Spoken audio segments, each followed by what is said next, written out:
Hey, welcome to part one of my 2021 exam marker video diary. I'm Katie Jones, and each year I like to make, as I go through, some videos sharing my experiences, my insights, my observations whilst I am doing year 12 ATAR exam marking, so that this will help future students to really nail their exams, hone their exam technique, become a lot clearer and more confident when tackling exams and answering any question they are faced with. So this year I am marking an extended response question for the geography paper. Now, the reason that I want to share this with everyone is because all of the skills, strategies, and tips and techniques that I am going to be sharing over the series of these videos will apply no matter the subject, the topic, the style of exam question, because that is exactly why I really love to sort of stick my hand up to mark some of the more challenging ones. So this is a 16-mark extended response question. It has got analyze, it has got using resources, stimulus items, sources, references. It has got explanations. It has got structuring a coherent and succinct response. And that really does carry across into any subject and really at any year level. I always say, like, everything I share is really aimed at and suitable for students in years 9 to 12. So we're going to start off by going through the question, dissecting it, and identifying, like, what is this question really requiring? Now, I'm able at this stage to share with you the question. I am not able to tell you the exact wording and details of the marking guide. So I have the question here. I've got the source booklet, and I'm just going to wave it in front of you. You can see, that's my mark scheme.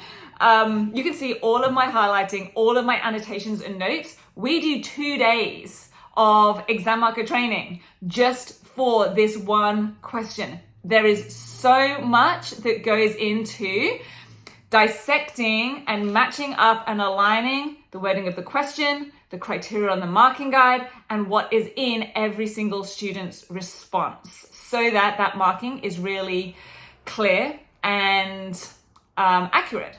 Now, this question says, analyze stimulus 1 to 8 in the stimulus book to make inferences about a geographical challenge arising from the temporary migration of people from the Philippines to work in foreign countries. Based on your analysis, make generalizations about the impacts on places of origin, focusing on one region. Now, I will let you rewind and replay that to help break it down, but I want to pick out a couple of key things that I know are going to be causing issues for students as we get into this marking, because I see it all of the time.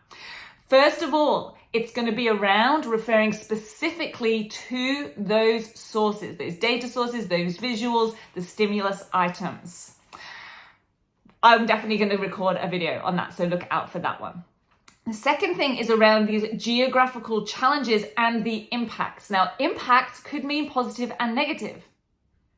And it does say places of origin. So they've got to go from the place that people are leaving for migration. I just know that I'm going to start seeing so many answers where students are also talking about the destination. And sometimes that comes from the spaghetti approach. I know I would have done this. I'd be like, well, I've learned about the impacts on the places they're moving to as well, the destination, so I'm going to put it in my answer. And that's when students start to run out of time, especially in these extended responses. And there's going to be huge chunks of writing that are perfectly accurate, but they're not related to the question, and they're not going to appear on the marking guide, and they're going to get no marks. So definitely the challenges. So we've got to look at what the problems are and even the knock-on effects. So going from a primary impact to a secondary effect, or even a tertiary one. Thinking about the fact that impacts can be positive and negative, whereas the challenge is more of a problem, and getting really clear on talking about those places of origin, the people there, the places there.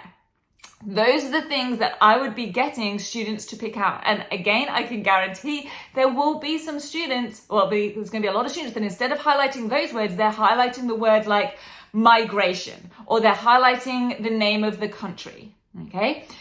And I'm saying that not to be critical, but I'm saying that because I really want to highlight the key mistakes I see students making, so that all future students can really be alerted to this. So it's thinking about not so much what are they asking me about, what is the topic, it's about identifying What are they specifically wanting me to cover, discuss, analyze, identify in this response? That's what's going to get them marks. So please stick around, keep joining me as I release each of these exam marker video diaries. I'm going to go into some of this very specific elements and insights and observations that I'm getting from marking hundreds of exam papers and sharing them with you so that everyone can benefit from this review. I will say this as well, if you want to be able to go and find this sort of feedback for your specific subjects, then almost all exam boards publish chief examiner reports. This is a bonus tip. Sometimes they'll call them retrospectives.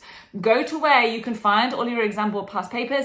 They will be big, and this is why I like to distill everything as much as possible for parents and students. But this is where chief examiners write this sort of feedback on every single exam paper for every single subject every year. They are they are like a gold mine of information, but they're pretty underused. I'd say they're extremely underused. So if you want this for specific subjects, then definitely go check those out. That's my bonus tip. And until the next video, that'll be tomorrow from me, next week for you. I'll see you then. Have a great rest of your week.